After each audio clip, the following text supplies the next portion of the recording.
वहीं दूसरी तरफ गोयल मैंशन। निमृत किचन में खाना बना रही थी, वहीं आरव हॉल में बैठकर लैपटॉप पर काम कर रहा था। निमृत का फोन आरव के पास टेबल पर रखा हुआ था। जब उसने देखा निमृत के फोन पर उसकी माँ का कॉल आ रहा है तो वो निमृत के फोन को लेकर सीधे किचन में आ गया। आरव ने देखा निमृत के दोनों हाथ गंदे हो चुके हैं तो वो उसे देखते हुए कहता है, निमृत जी, आपकी माँ का कॉल आ रहा है, क्या मैं फोन रिसीव कर लूं या आप हाथ धोकर खुद उठा लेंगी? आरव की बात सुनकर निमृत बिना उसे देखते हुए कहती है, आप फोन रिसीव करके स्पीकर पर कर दीजिए, मेरे हाथों में मसाले लगे हैं और वैसे भी मैं अभी खाना बना रही हूँ। ये कहकर वो आरव को देखती है। आरव ने जब निमृत की बात सुनी तो उसने तुरंत फोन को उठाकर स्पीकर पर कर दिया। जैसे ही फोन रिसीव हुआ, फोन के दूसरी तरफ से स्नेहा खुशी से कहती है, निमृत, तुम्हें पता है आज क्या हुआ? अपनी माँ को इतना खुश देखकर निमृत कंफ्यूज्ड होकर कहती है, मुझे कैसे पता होगा माँ, मैं वहाँ थोड़ी ना हूँ। वैसे आपकी आवाज से तो ऐसा लगता है कि जैसे आप कोई गुड न्यूज सुनाने वाली हो। जल्दी से बताओ क्या हुआ वहाँ पर? निमृत की बात सुनकर स्नेहा मुस्कुराते हुए कहती है, आज जब हम सब बैठकर बातें कर रहे थे तभी प्राची खुद चलकर हमारे पास आई। प्राची ठीक हो चुकी है। अगर वो इन कुछ दिनों में धीरे धीरे चलने लगेगी तो वो पूरी तरह से ठीक हो जाएगी। स्नेहा की बात सुनकर पहले तो निमृत हैरान होती है, फिर दूसरे ही पल वो खुश होकर चिल्लाकर कहती है, प्राची भाभी ठीक हो चुकी है? क्या आप सच कह रही हैं? अगर ऐसी बात है तो कल मैं घर आकर भाभी से मिलूंगी। निमृत की बात सुनकर स्नेहा हंसते हुए कहती है, चलो अच्छी बात है, कल तुम अपने पति के साथ यहाँ आना और भाभी से मिल लेना। अभी फिलहाल के लिए मैं फोन कट कर रही हूँ क्योंकि मुझे अनन्या को भी ये न्यूज सुनानी है। ये कहकर स्नेहा मित्तल ने फोन कट कर दिया। स्नेहा ने जैसे ही फोन कट किया, निमृत खुश होकर आरव के पास गई और उसे कसकर गले लगाकर वो उससे खुशी से कहती है, आरव जी, आपने सुना? भाभी ठीक हो चुकी हैं। मुझे तो यकीन नहीं हो रहा है कि भाभी इतनी जल्दी ठीक हो गई। डॉक्टर ने जब कहा था कि वो 1-2 साल तक ठीक नहीं हो सकती है तो मुझे काफी बुरा लगा था। निमृत ये सारी बातें खुशी खुशी बता रही थी, जो बोलते वक्त उसे इस बात का अंदाजा ही नहीं हुआ कि वो इस चक्कर में आरव के गले लग गई है। वहीं जब आरव ने ये देखा कि निमृत कैसे उसे गले लगाई हुई है तो उसके होठों पर एक प्यार भरी मुस्कुराहट नजर आने लगी। वहीं निमृत ने खुशी से उसे कुछ देर तक ऐसे गले लगाए रखा, लेकिन जब उसे एहसास हुआ कि वो खुश होकर आरव के गले लग गई है तो वो जल्दी से उससे दूर हो गई। आरव से दूर होने के बाद निमृत अपनी नजर इधर उधर घुमाते हुए शर्मिंदगी भरी आवाज में कहती है, आई एम सॉरी, वो मैं कुछ ज्यादा ही खुश हो गई थी, इसीलिए गलती से आपको गले लगा लिया। निमृत को शर्मिंदा होते देख आरव ने फोन को अपने पॉकेट में रखा। फिर वो मुस्कुराते हुए उसे देखकर कहता है, आप सॉरी क्यों कह रही हैं? मैं आपका पति हूँ, कोई अनजान नहीं। वैसे भी आपने मुझे बस गले ही लगाया है। वैसे देखा जाए तो शादी को 1 महीना हो चुका है और आपने इस 1 महीने में पहली बार मुझे छुआ है। मुझे इसमें कोई दिक्कत नहीं है। आप खुश हैं और आपको खुश देखकर मुझे भी खुशी हो रही है। ये कहकर आरव वहां से चला गया। आरव की बातें सुनकर निमृत के गाल लाल हो रहे थे, जिस बात का अंदाजा उसे भी नहीं हो रहा था, लेकिन उसे ये महसूस जरूर हो रहा था कि जब आरव उससे प्यार से बातें करता है तो उसका दिल जोरों से धड़कने लगता है। इधर दूसरी तरफ मित्तल मैंशन में अर्नव प्राची को कमरे में लेकर आया। फिर वो उसे बेड पर बैठाते हुए कहता है, देखो प्राची, तुम अभी अभी ठीक हुई हो और मैं नहीं चाहता कि तुम तुरंत काम में लग जाओ। तुम्हारी आदत है चोट लगने के बावजूद भी काम करने लगती हो, जो मुझे बिल्कुल भी पसंद नहीं है। तुम तब तक कुछ नहीं करोगी जब तक मैं तुम्हें नहीं कहूंगा। तुम्हें बहुत ज्यादा आराम करना है। 1 महीने तक तुम बेड से नहीं उठ सकती हो, ये बात मैं बहुत अच्छे से जानता हूँ, लेकिन अब जब तुम चलने लगी हो तो तुम्हारे हाथ पैर शांत नहीं रहेंगे। इसीलिए अगर मैंने तुम्हें काम करते हुए देख लिया ना तो मैं तुमसे कभी बात नहीं करूंगा। अर्नव की बात सुनकर प्राची मुस्कुराते हुए कहती है, ठीक है मेरे पतिदेव, जैसा आप कह रहे हैं मैं वैसा ही करूंगी। मैं जानती हूँ मुझे प्रॉब्लम में देखकर आपको दुख होता है, लेकिन हाँ, जैसे मैं पूरी तरह से ठीक हो जाऊंगी तो मैं अपना काम करने लगूंगी। हाँ, क्योंकि ये बात आपको भी पता है कि मैं खाली नहीं बैठ सकती हूँ। ये कहकर वो मुंह बनाकर उसे देखने लगी। प्राची की बातों को सुनकर अर्नव मुस्कुराते हुए कहता है, ठीक है, लेकिन अभी फिलहाल के लिए तुम सो जाओ। वैसे भी रात काफी हो चुकी है, तब तक मैं कल की शूटिंग की तैयारी कर लेता हूँ। अर्नव की बात सुनकर प्राची उसका हाथ पकड़कर उसे अपने पास बैठाते हुए कहती है, नहीं, अभी आप कोई काम नहीं करेंगे क्योंकि अभी आपको मेरे पास रहना है। 1 महीने से मैं बेड पर ही हूँ और तब से आप ठीक से मेरे पास नहीं रहे हैं। काम में इतनी बिजी हो गई कि दिन में जाते हैं और रात में आते हैं, इसीलिए अभी आपको मेरे साथ रहना है, मेरे पास रहना है, मेरे करीब रहना है। ये कहकर प्राची ने अपना सिर अर्नव की गोद में रख दिया। प्राची की बात सुनकर अर्नव के होठों पर मुस्कुराहट आ गई। उसने प्राची के सर को ठीक से अपनी गोद में रखा, फिर वो उसके सर को सहलाते हुए कहता है, ठीक है, अगर तुम यही चाहती हो तो मैं तुम्हारे पास रहूंगा, लेकिन तुम्हें ज्यादा देर तक जागना नहीं है। लेकिन अर्नव की बात सुनकर प्राची मुस्कुराते हुए कहती है, हाँ मुझे पता है, लेकिन क्या मैं आपसे एक बात पूछूं? अब मैं इतनी जल्दी ठीक हो गई हूं, तो क्या मैं अब अपने बेबी को अपने पेट में नहीं रख सकती?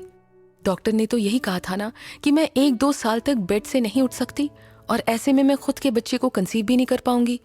पर अब जब मैं इतनी जल्दी ठीक हो गई हूं, तो क्या मैं अपने ही बच्चे को जन्म नहीं दे सकती? मैं ऐसा नहीं कह रही हूं कि तानिया मेरे बच्चे को जन्म देगी तो मुझे अच्छा नहीं लगेगा, बस मुझे थोड़ा सा दुख हो रहा है कि मैं खुद की कोख से अपने बच्चे को जन्म नहीं दे पाई। प्राची की बात सुनकर अर्नव समझ गया था कि प्राची को बुरा लग रहा है, ये जानकर कि वो अपनी कोख से बच्चे को जन्म नहीं दे पा रही है। ये सोचकर अर्नव गहरी सांस लेकर कहता है, देखो प्राची, ये कोई मजाक नहीं है, और अभी तुम पूरी तरह से ठीक तो नहीं हुई हो। जब तक तुम पूरी तरह से ठीक नहीं होगी तब तक 2 महीने या 3 महीने बीत जाएंगे, और उसके बाद तानिया की कोख में जो हमारा बच्चा है वो हम तुम्हारी कोख में नहीं रखवा सकते, क्योंकि 3 महीने बाद बच्चा बड़ा होने लगता है। मैं जानता हूं तुम्हें बुरा लग रहा है, पर क्या हो गया, हम नेक्स्ट टाइम फिर ट्राई करेंगे। अर्नव की बात सुनकर प्राची मुस्कुराते हुए कहती है, आप सही कह रहे हैं, लेकिन मुझे बस दुख इस बात का होता है कि मेरी वजह से तानिया अपनी जिंदगी को बर्बाद कर रही है। अभी उसकी शादी को हुए 1 महीना भी नहीं हुआ है। उसे तो सागर के साथ बाहर घूमने जाना चाहिए, एंजॉय करना चाहिए, लेकिन सिर्फ मेरी वजह से उसने मेरे बच्चे को अपनी कोख में रखा है और उसे इतना प्यार दे रही है। ये कहकर वो अर्नव को देखने लगी। प्राची की बात सुनकर अर्नव उसके सिर को सहलाते हुए कहता है, तुम इन सब के बारे में ज्यादा मत सोचो। तानिया ने अपनी मर्जी से ये फैसला लिया था। वैसे भी हमने उसे ये सब करने को जबरदस्ती नहीं कहा था। दादू ने तो पहले से उसे मना भी किया था, लेकिन वो खुद तुम्हारी मदद करना चाहती थी। जब वो खुद आगे बढ़कर तुम्हारी मदद कर रही है तो तुम गिल्ट क्यों महसूस कर रही हो? अगर उसे पता चलेगा तो सोचो उसे कितना बुरा लगेगा। उसे यही लगेगा ना कि उसने तुम्हारे लिए इतना कुछ किया और तुम हो कि बुरा फील कर रही हो। ज्यादा मत सोचो, आराम से सो जाओ। तभी प्राची कुछ याद करके हंसने लगी। अर्नव ने जब उसे इस तरह से हंसते हुए देखा तो वो बोला, क्या हुआ, तुम ऐसे हंस क्यों रही हो? अचानक से तुम्हें कुछ याद आया क्या? प्राची अर्नव की गोद में अपना सिर हाँ में हिलाते हुए बोलती है, हाँ, आपने सही कहा, मुझे कुछ याद आया। अर्नव ने कंफ्यूज्ड होकर प्राची को देखा और फिर मुस्कुराते हुए उसके सिर पर हाथ फेरते हुए बोला, अच्छा तो मुझे भी बताओ कि तुम्हें क्या याद आया जो तुम्हें अचानक ही हंसी आ गई? प्राची, जो अभी भी अपनी हंसी कंट्रोल करने की कोशिश कर रही थी, उसने जैसे तैसे अपनी हंसी को कंट्रोल किया और फिर अर्नव की तरफ देखते हुए बोली, अर्नव, एक बात बताइए, जिस तरह से मेरी प्रेगनेंसी सबके सामने आई है, क्या ये अजीब नहीं है? अर्नव ने जब प्राची की बात सुनी तो मुंह बनाते हुए बोला, तुम्हारे कहने का क्या मतलब है? प्राची ने मुस्कुराते हुए कहा, अरे यही कि 6 महीने तक मैं आपसे दूर रही, और फिर जब मैं आपके पास प्रतिभा बनकर आई तो मेरी सच्चाई घर में किसी को नहीं पता थी सिवाय दादू और सागर के। लेकिन जैसे जैसे समय बीतता गया और मैंने स्नेहा माँ और मिहिका की सच्चाई आप लोगों के सामने ला दी, उसके बाद जब मेरा मिहिका ने किडनैप किया और फिर मैं उसकी कैद से भागी तो मुझे मेरे पापा के बारे में पता चला। फिर मैं पापा के घर रहने के लिए चली गई, और सबसे अजीब बात यह है कि इतनी ज्यादा कॉम्प्लिकेटेड सिचुएशन के बीच में मुझे मेरे पिता मिल गए। आपको मेरे जिंदा होने की बात पता चल गई। सब कुछ इतना जल्दी जल्दी हो गया। सच में हमारी लाइफ की कहानी बिल्कुल काल्पनिक लग रही है, आपको नहीं लगता? अर्नव ने मुस्कुराते हुए कहा, ये तो मेरा दिल भी जानता है कि मैंने कैसे तुम्हारे बिना 6 महीने काटे थे, क्योंकि मुझे तो लगता था कि तुम मुझे हमेशा के लिए छोड़कर चली गई हो। पर 6 महीने बाद जब तुम लौटकर मेरी लाइफ में आई तो तुम्हारे पापा ने तुम्हें मुझसे दूर कर दिया, जिस वजह से तुम अपने पापा के घर रहने चली गई। और जब मुझे मेरी माँ की सच्चाई पता चली तो मैं भी अपना घर छोड़कर फार्म हाउस में रहने चला गया। अर्नव की बात सुनकर प्राची ने मुंह बनाते हुए कहा, हाँ, मुझे सारी बातें अच्छे से याद है, और मुझे ये भी अच्छे से याद है कि जब मेरे पापा मुझे अपने घर लेकर आए थे तो कैसे आप मुझे जबरदस्ती मेरे ही घर से मुझे किडनैप करके अपने फार्म हाउस लेकर गए थे ताकि आप मुझसे माफी मांग सके और मुझे समझा सके। लेकिन आपने तो मुझसे माफी मांगने की जगह वो सब किया जो नहीं करना चाहिए था। हालांकि ये सब बात अब काफी ज्यादा पुरानी हो चुकी है, लेकिन मैं उस समय को भूली नहीं हूं। अर्नव ने मुंह बनाते हुए कहा, देखो प्राची, तुम आज भी मेरी वाइफ और पहले भी मेरी वाइफ थी। मैंने तुम्हें उस दिन फार्म हाउस पर काफी ज्यादा मनाने की कोशिश की और तुमसे माफी मांगने की भी कोशिश की थी, पर तुम तो बस वहां से भागने की कोशिश कर रही थी। तो तुम्हें रोकने का मेरे पास सिर्फ एक ही रास्ता था, और वो रास्ता था तुम्हें पूरी तरह अपना बना लेना। तो मैंने वही किया और उस दिन हम दोनों इंटीमेट हुए थे, और उस दिन के बाद से तुमने मुझे इग्नोर करना शुरू कर दिया। यहाँ तक कि तुम तो मेरी तरफ नजर उठाकर भी नहीं देखती थी। फिर कुछ हफ्ते बाद तुमने निमृत की सगाई वाले दिन भी मुझसे साफ साफ कह दिया था कि तुम मेरा चेहरा नहीं देखना चाहती हो, क्योंकि तुम्हें मेरा चेहरा देखकर घुटन महसूस होती है। हालांकि ये बात अभी तक तुम्हारे और मेरे अलावा किसी को मालूम नहीं है कि मैंने तुम्हें तुम्हारे पापा के घर से उसी रात को किडनैप कर लिया था जिस रात को तुम अपने पापा के घर में रहने गई थी। लेकिन मेरा यकीन मानो, मेरा वो सब करने का इरादा नहीं था, तुमने ही मुझे मजबूर किया था।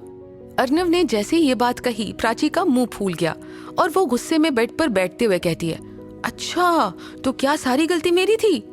अर्नव ने हाँ में सिर हिलाते हुए कहा, अगर तुम मेरी बात चुपचाप मान लेती तो मैं तुम्हारे साथ वो सब नहीं करता। खैर, अब छोड़ो ये सब, अब तो सब ठीक हो गया है, और मैं उस रात के लिए तुमसे कितनी बार माफी मांग चुका हूँ, और ये बात भी कितनी पुरानी हो चुकी है। क्या तुमने मुझे अभी तक माफ नहीं किया?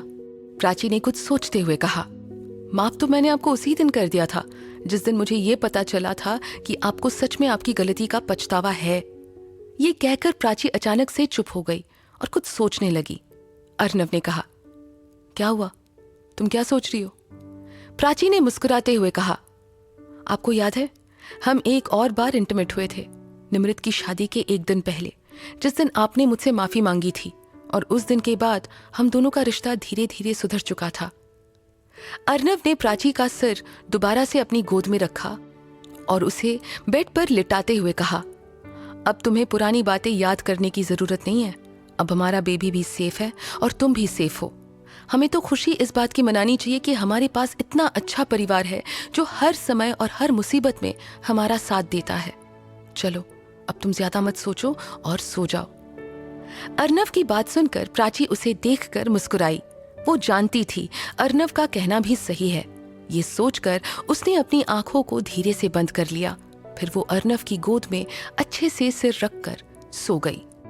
आगे क्या होगा ये जानने के लिए सुनते रहिए इस कहानी को सिर्फ पॉकेट एफएम पर।